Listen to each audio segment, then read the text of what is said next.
Okay, I'm gonna begin, I think, and I think there'll be some more people joining over the course of the next couple of minutes. Welcome, everybody. This is part of an ongoing series of webinars from ULI Toronto. In this particular series, some of you may have participated last Wednesday, is a series that we're doing in collaboration with Ryerson City Building Institute called The Future of Cities. And in this series, we're examining some of the big questions of our time that are obviously triggered by the moment that we're in. And we're exploring these questions with leading experts from the city each week. And we're very excited to be producing this series with Ryerson City Building Institute. I want to say just at the front end, as we've shifted ourselves online as an organization, that it really brings people together physically in all sorts of different ways, and relies on that as being a key part of the business end of running an NGO like the Urban Land Institute. We've really come to rely, if you could forward the slide, Denise, to our annual sponsors more than ever before. And we really need to shout out a thank you to these annual sponsors. They really are the lifeblood of organizations like Urban Land Institute Toronto. And we honestly could not be doing the work that we're doing, which we won't go into today, but if it wasn't for the support of these annual sponsors. So thank you to them. I'm now going to just do a little bit of housekeeping. Everybody will be on mute all the way through this call, except for the panelists. We will, though, be taking questions through the question box and a Q&A function. So as questions arise, if you could submit them. Guaranteed, we're not going to get to them all. We might, in fact, only get to 2 or 3.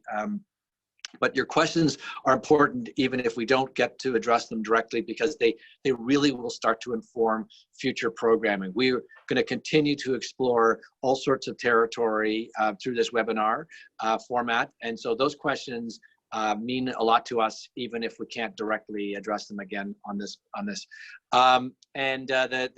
podcast, or rather this webinar, is being recorded. So just FYI. And also, if you are doing some tweeting, and we encourage that, please use the hashtag Future of Cities, as you see there on the screen. I'll now turn over to the driver of this series, Cerise Berta, the Executive Director for Ryerson City Building Institute. Very, very pleased again to partner up with you, Cerise. This is a very fascinating series. So with no further ado, I'm going to hand over to you, and I will be back when we get to the Q&A portion in roughly half an hour to address some of the questions that come through the Q&A function. Cerise. Thank you so much, Richard. And it's been great partnering with ULI on this weekly series. So thank you, all of you, for joining us. Each webinar in this Future of Cities series features one Ryerson expert and one external professional industry expert.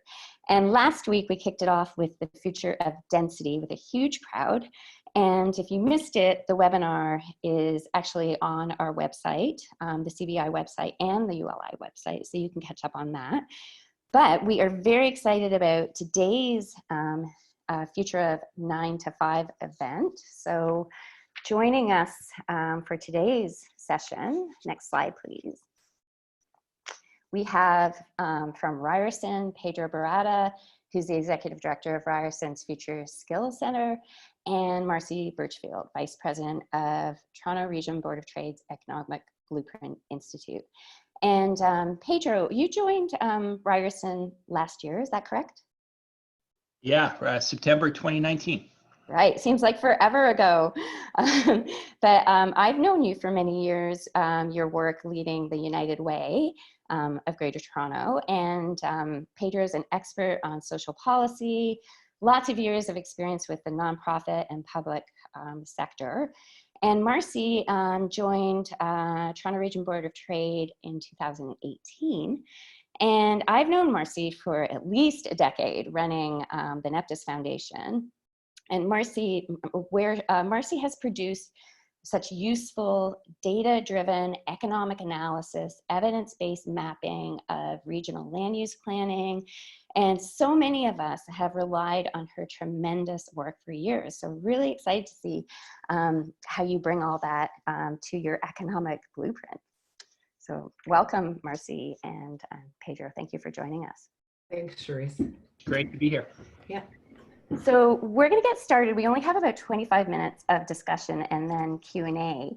And when we were thinking of this particular session, we were aware that there's already so much commentary out there on this massive experiment that we are currently experiencing in remote working. Like, how will this disrupt the future of work? What is there a permanent shift to remote work?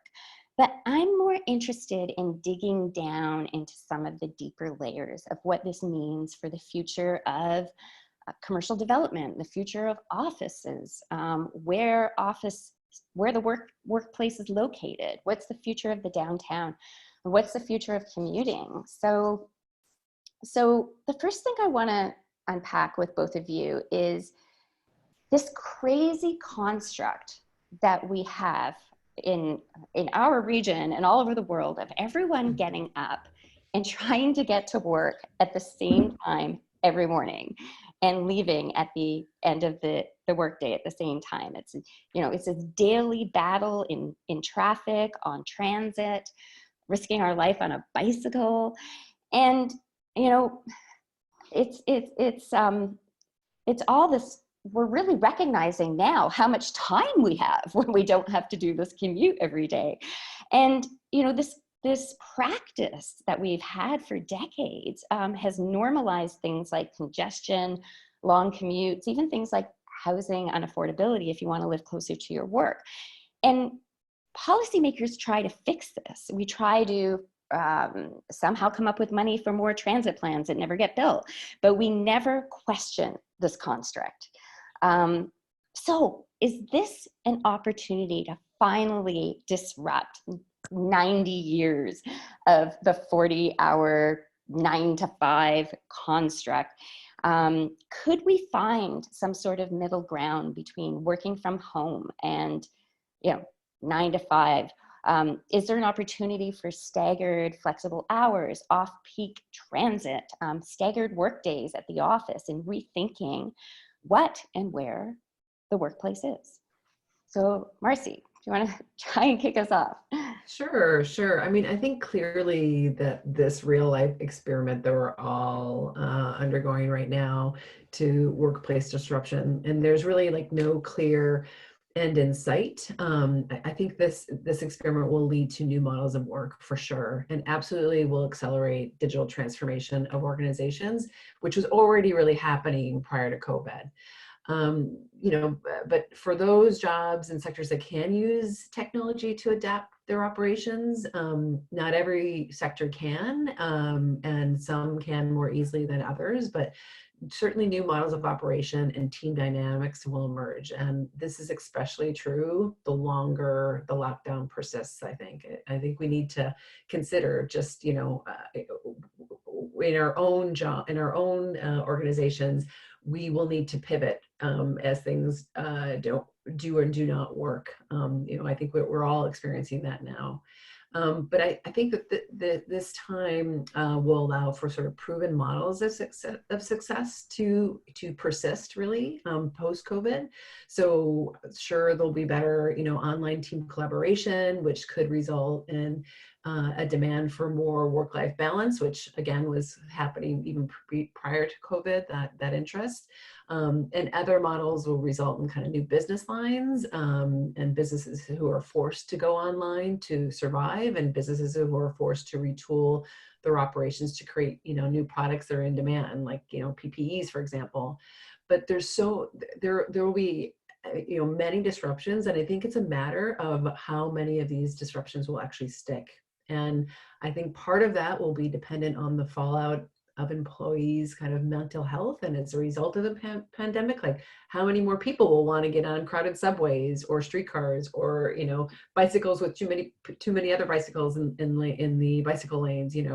I think all that will I think employees will demand more choice on where and when to work, and that may lead to this disruption of the 9 to 5.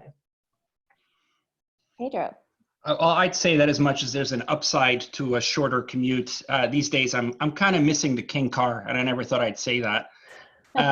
But to Marcy's point, it is true that this disruption of the 9 to 5 was already well underway even before the current health crisis, and I think obviously it's going to be accelerated under the new reality as we move from a health crisis to an economic crisis and an economic rebuild.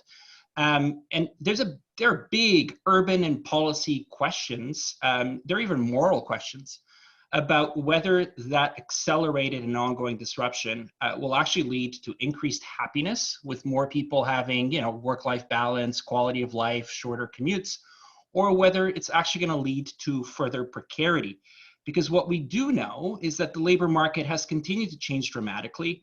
And the 9 to 5 it's a reality primarily for privileged workers, but many don't live in that reality of 9 to 5. And in fact, the US National Bureau of Economic Research just released a study that estimated that less than 40% of jobs can be done remotely. And many of those jobs are not even in the 9 to 5 category. So if you think about the professional drivers that are keeping the supply chain going for toilet paper and other things, or service workers or construction workers, these are all the kinds of professions that are they're a necessity, and by necessity they function around the 9 to 5, either because they want to miss the rush, or because they have to work around the rest of us. And especially for those in the service industry and the gig economy and contract jobs, that greater flexibility has not delivered on better quality of life. In fact, it's delivered on precarity. But the hope is that if we are going to continue to accelerate this kind of change, the hope for me, and I think for all of us, is that we can actually carry this newfound principle, hashtag in this together, right? This newfound principle, and that can begin to guide urban policy and public policy. One of the things that many of us who follow urban issues have been certainly paying attention to is, the Paris election, the notion of the 15-minute city. And for us here in the GTA, like, we know what the 15-minute city means for us. It's around the desire for more walkability, for more complete neighborhoods, not just downtown, but outside of downtown. But stuff always seems to get in the way of that. And I think that, if we are going to move to this new model that enables, people to live, work, and play in places that are, more contained, where we don't have to travel greater distances, then urban policy, zoning policy will have to keep up with that. And perhaps, and you mentioned it, Charisse, at the heart of that is affordable housing. Because we're not going to get neighborhoods where both the professional class and the people who serve them coffee and do their dry cleaning live together, unless we actually have neighborhoods that are multi-use, multi-purpose, and of course have a range of affordable housing options. Thanks, Pedro. I'm going to pull on that thread in a second. I'm just going to ask Denise, can you please advance to the next slide? Those of us who are just joining us, so we can see who's speaking. Welcome those of you who just joined us. So I want to talk a little bit more about where employment and offices are located, and this idea of the 15-minute city.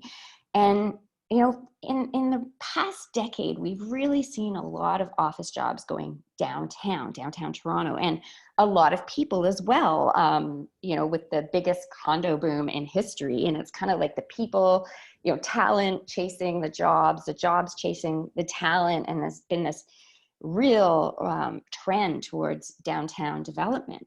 So will we see more dispersion of workplaces now? Will we move back to, more suburban hubs, employment centers moving into suburban areas. And maybe, Marcy, do you want to maybe, since you've been working on this whole economic blueprint for the region, do you want to start us off with where we were at prior to this crisis? Sure, and maybe I'll even start a little bit prior to that, because we have office jobs dispersed across our region. It's not just downtown. We have areas that straddle the 905 in the city, area around the airport that is sort of the second largest concentration of jobs. Many of those office jobs in a particular location. We've got areas in the sort of Markham, Richmond Hill, Northern Toronto area that also is a big concentration of office jobs, and in particular, with finance being part of that, and tech, and so on and so forth. And we have these kind of little office parks that are kind of dotted along the in areas of the 905 and in the Kitchener-Waterloo area as well, that are also concentrations of different types of office style jobs and tech jobs. But you're right, in the last 5 to 8 years, I would say, where we've seen these suburban office centers and these suburban office markets having a steady growth, we really saw that stagnate in the last 5 to 8 years, and really most of the office growth has been downtown, and it's created a very tight office market downtown. And again, the reason for that is because employers are chasing talent that lives downtown, but also chasing talent that you can access from across the region. So, downtown is made up of, a significant amount of financial and business services, but in recent years, it's also been very much a tech hub. And these, different sectors are coming together to form new and emerging clusters, from fintech to health tech to you name it. There's been this kind of recipe of innovation that's been happening in the downtown in particular, that's harder to replicate in other areas, because they don't have the same access to the talent.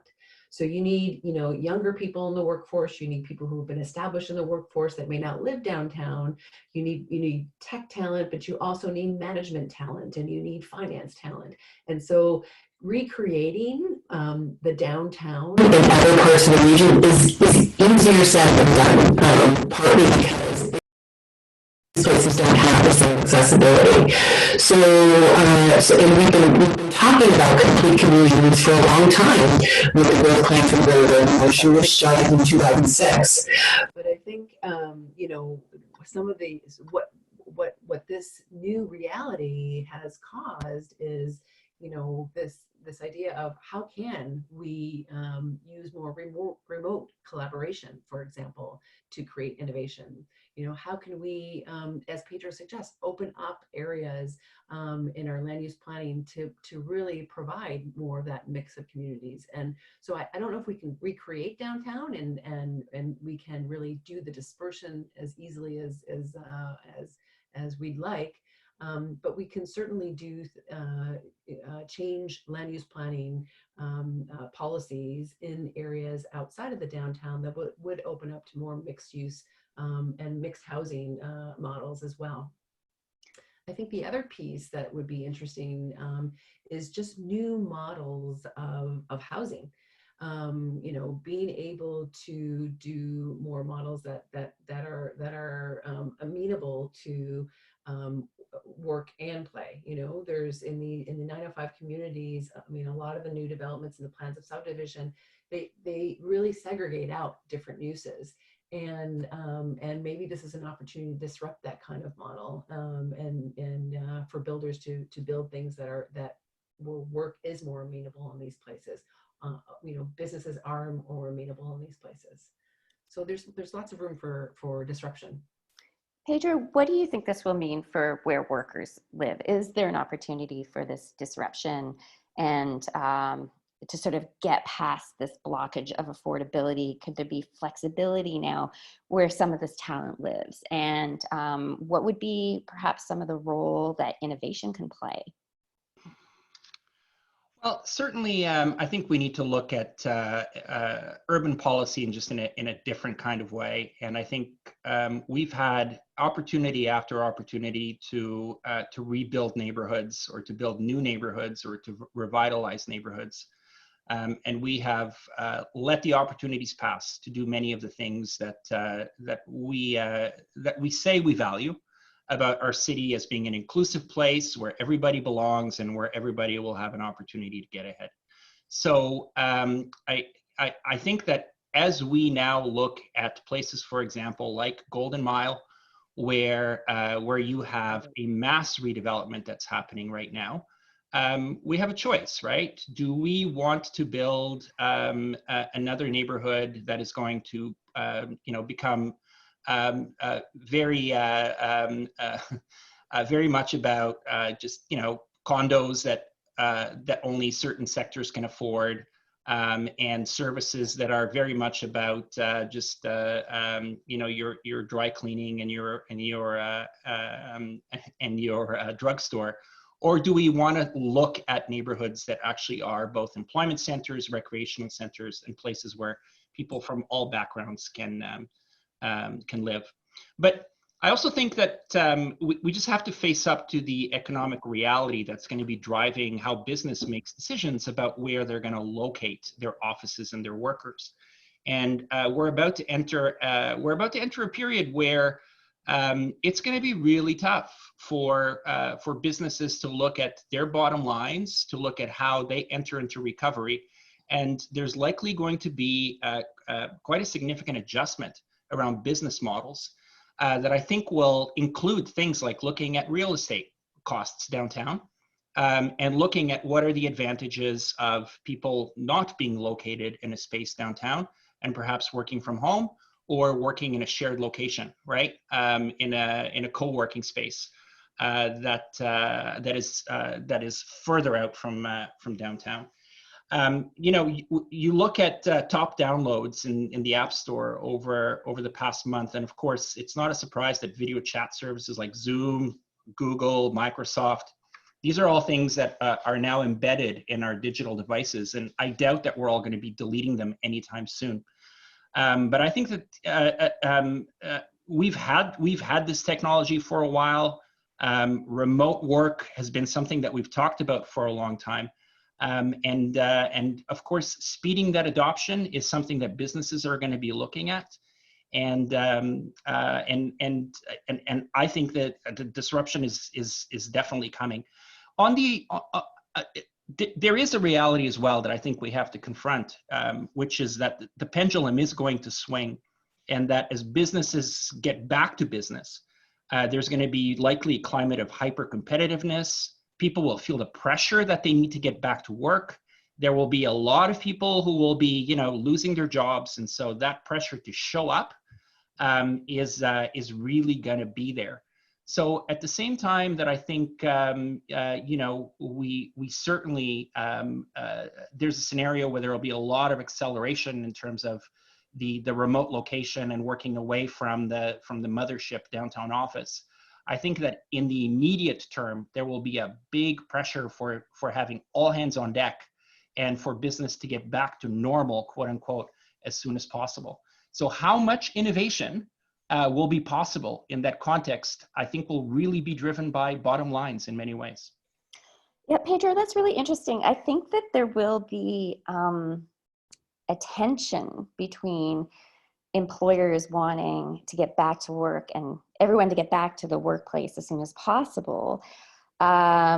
Whereas, Marcy, as you mentioned, employees might be nervous about getting back on crowded buses or subways or even packed elevators.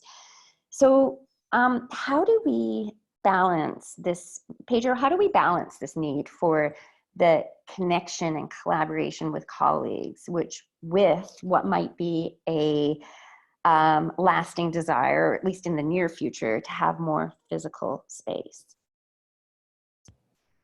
Well, I think that the hybrid model of hybrid model could be something that intensifies in terms of both having some time in the office, some time at home, and some time in between in a co-location kind of space. I imagine that there are a lot of workers that as much as they have enjoyed the past month and the next few weeks working from home, they're also probably itching to get back into a more collaborative model, and frankly, to get out of the four walls of their house. And I think the question is whether whether we're going to go from the pendulum swinging to everybody working from home to then the pendulum swinging back to everybody just getting back into what we were doing before. And of course, the reality is going to be somewhere in the middle. We've all been trained and gotten a lot more comfortable on these kind of platforms to work remotely. We see a proliferation of these third spaces for work, these co-location kind of spaces that allow you to do some of the things that a lot of workers have been saying they have not been getting out of the open concept model of work. So the lack of privacy, the inability to concentrate, can't do their best thinking. That's been the legacy of a lot of, sort of the new floor space model in terms of offices.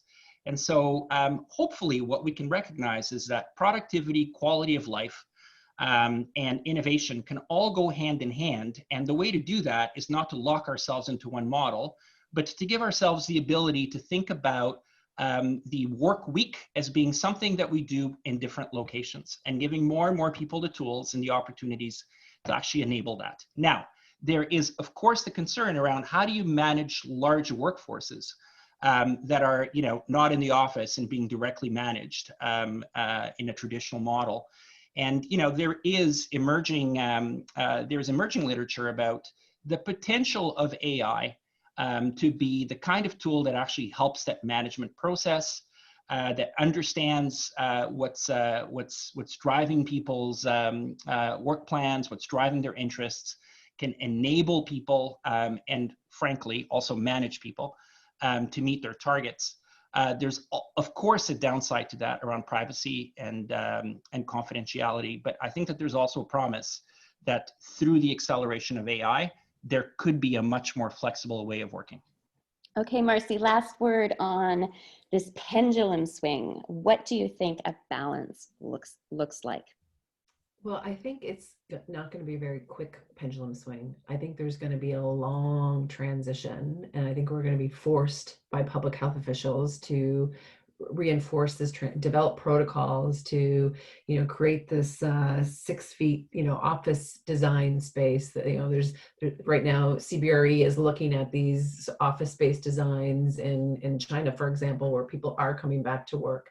I think the transition is going to be quite a long time. So we're going to have some time to experiment about what that hybrid model looks like, which employees really should be physically be away from the workplace because they are near, they have vulnerable, excuse me, my son just came in the room. They are near vulnerable, they have vulnerable family members, for example, or that they need to, the risk needs to be reduced for them. There's also, to Pedro's point, this open office concept, which we have introduced, the last several years, and many companies, are aligned with it. It's going to have to look different as we return to work. So I think it's going to be a long transition. We're going to have a lot of opportunity to experiment with, which employees come back first, which are basically able to work more remotely. And I think we should also look to sectors where they've had a lot of experience with people working remotely.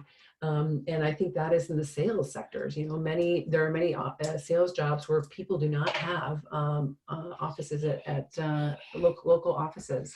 So I think that is a piece that we should take learnings from other sectors who have done this much more easily. Great, thanks. Okay, so we are exactly on the nose at 12:30, and we're going to move to the Q&A section. Richard, you've been furiously curating questions in the chat room. Do you have a first question for us? Sure. Actually, it is the first question. Andre Dermanin has asked, he's also commented that he's not loving the format that doesn't show live speakers and more presentations. So we'll take that under advisement. Thank you. All comments are welcome. He's asking a question though around the precarity of and the gap between the knowledge workers who kind of been the focus of our conversation so far, those who actually have the capacity to work remote, whether that makes most sense or not is one thing, but they can, versus the many other workers who obviously can't, the service industry, et cetera. And wondering if there might be some comment on policy changes or considerations, if not policy, around the digital divide of the workforce, perhaps is how I would frame his question. Pedro, do you want to start us off? Sure. Hi, Andre. Great question. And here we are again, right? The reality that public policy has tended to focus on those with the greatest privileged and really not supported those who have continued to face growing precarity is certainly not something new. And in every downturn that we have seen, in fact, that gap between the gap, whether it's income or digital or spatial gap between the rich and poor, just keeps ratcheting up. It happens in every economic downturn. We know that. You can track it. If there's a downturn, immediately the recovery that immediately follows means a carving out of the middle class, a growing gap between rich and poor, and a growing gap between economic opportunities and job quality. So we know that.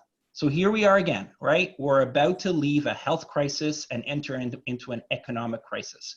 We have seen governments act in unprecedented ways to try and underpin some kind of financial security for those Canadians who are falling through the cracks.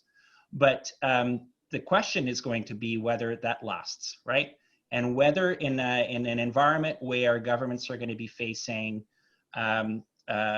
bottoming out of the GDP, where the deficit question is going to emerge at some point, whether we expand from crisis response in terms of income security to think about what would it take to build inclusive communities, mixed income communities, mixed purpose communities, multi-purpose communities, I should say, that are grounded on things like financial security, stable jobs, mitigation of precarity for service workers and gig workers, of course, access to childcare for parents. All of those things need to underpin any kind of vision for a city that works for people, and for a city where no matter where you live, you have a safe place, you have a stable job, and you know that your kids are going to be well taken care of. Those things are pretty fundamental. And, as we continue to have other conversations about the future of work, unless we get those basics right, we're just going to continue to see a growing divide. Richard, do you want to ask another question? I just noticed that there are quite a few questions. Yeah, they are coming at us now. Or the next one to Marcy. So yeah, sure. Well, maybe Marcy, you might tackle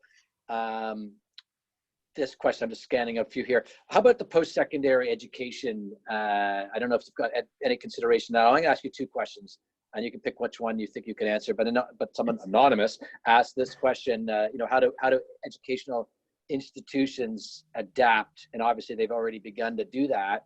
As one question. Another question that might be sort of a cousin of that is around technology and confidentiality and as a potential barrier to work. We're already, even the platform we're on right now is already opened up some confidentiality concerns. I know that's more of a tech question, but maybe if you might pick between the post-education or the technology and confidentiality concerns as a Board of Trade. I'm sure you're having a lot of conversations that are getting into the sensitive territory, and whether that the remote element of that is adding to those concerns. Yeah, I think maybe I'll take a stab at the educational institutions one, because that really aligns with some of the work that we're doing in the economic blueprint that I'm responsible for at the Board of Trade. So on the educational institutions, I mean, I think you've seen already. There has been a long movement to online courses and online platforms that post-secondary institutions are already including in their programming. But I think you're going to see a shift, even more so to that. And I think that part of the piece around educational institutions, there's active participants in building the future. Well, they already have been active participants in building the future. And so this idea of, new protocols coming into place to maintain sort of physical distancing, I think will have impacts on the classroom, but will also have impacts on the labs, that have been created to really spark innovation between, industry and educational and the educational institutions and the faculty and students who participate in that. So definitely think that post-secondary education institutions have already been down this road. Just like business, this COVID and the risk of future pandemics will accelerate more models of getting people online and getting information online and curriculum online and collaborative platforms online as well, which I guess then leads to the second question, which is around concerns around data privacy. And I think to that point, governments have to start thinking about this much more quickly than they have in the past, with the many different data privacy concerns that have been raised in the past couple of years, particularly here in Toronto. What we've seen is not government leading the conversation, but following the conversation. And so government will have many priorities, including the deficit to deal with. But I think because there's going to be an acceleration of digital, in all facets of the economy, including post-secondary education, government has to lead on what privacy looks like. What are the protocols that need to be put in place? They need to lead kind of an industrial innovation strategy that incorporates, privacy and data privacy, and as well as access. So I'll leave it at that. I'll just, if I can just jump in, universities, colleges are great anchor institutions for cities like Toronto.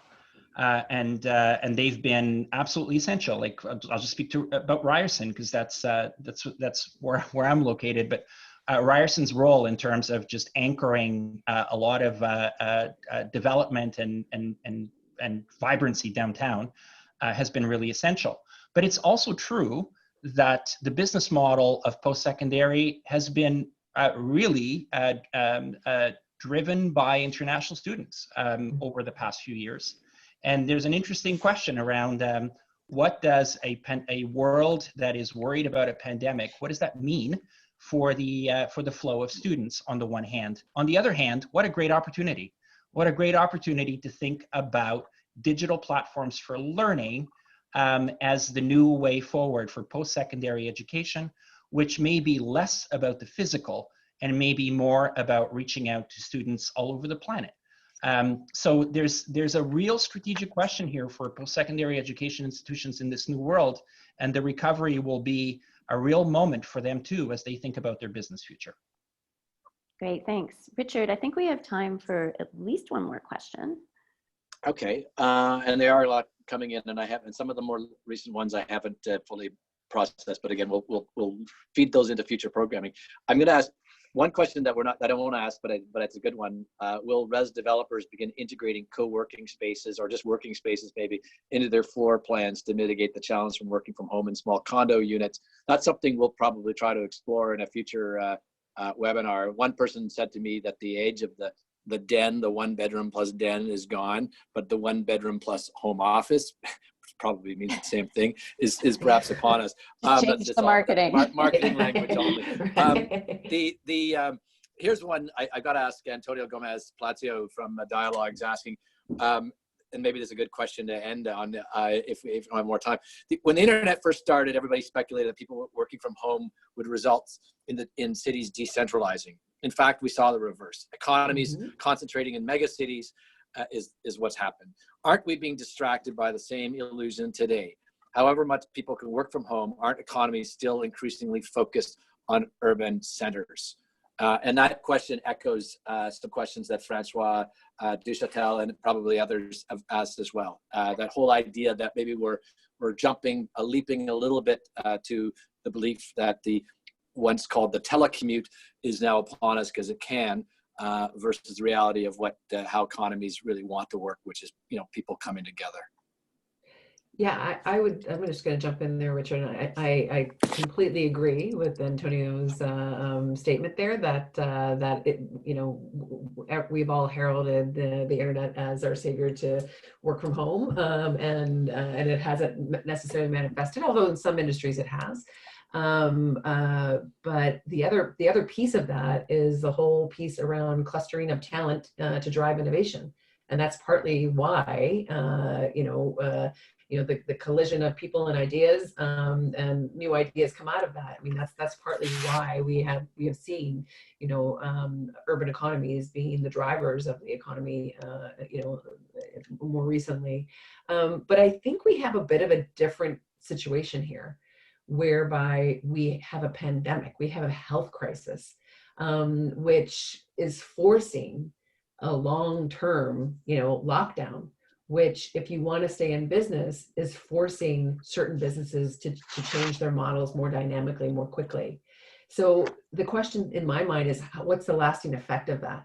And I think that that is something that certain businesses will require more co-location, others won't. And so the question is, what does that look like? How does that play out in the landscape? And I think it particularly has, some impact in downtowns in particular.